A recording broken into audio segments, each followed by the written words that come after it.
three top nominees forced to drop out. Why? Because of conflicts of interest. But Ivanka and Jared Kushner, that doesn't seem to matter to them. Even though we got a new poll out, the majority of Americans say it's inappropriate for either of them to have significant roles in the White House. Trump doesn't care.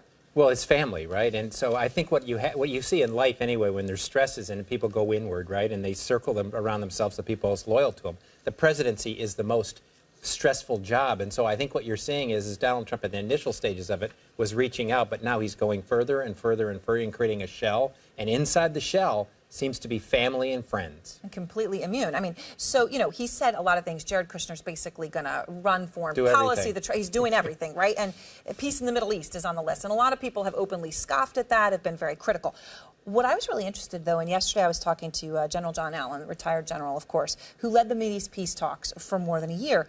He actually said people shouldn't discount Kushner. Here he is.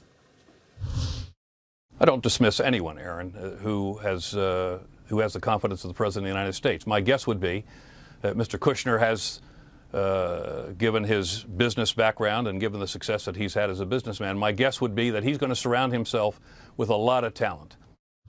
That's not what a lot of others are saying, but he's been in the middle of the peace talks. Well, first, I think anybody being able to fix the Middle East and bring peace to it is probably the chances are very slim. But yeah. You have to say is we've had 50 years or more of people that are experienced, people in the State Department, people with all kinds of education, people who are experts and all that. They haven't been able to do it. So maybe somebody that's completely new, completely brand new in this, maybe can look at it differently, talk to people differently. He's not going to do any worse than anybody else has done for 50 years. All he can do is fail, and everybody else has failed. And maybe the new look at it will be it'll be the first time we've actually could do something.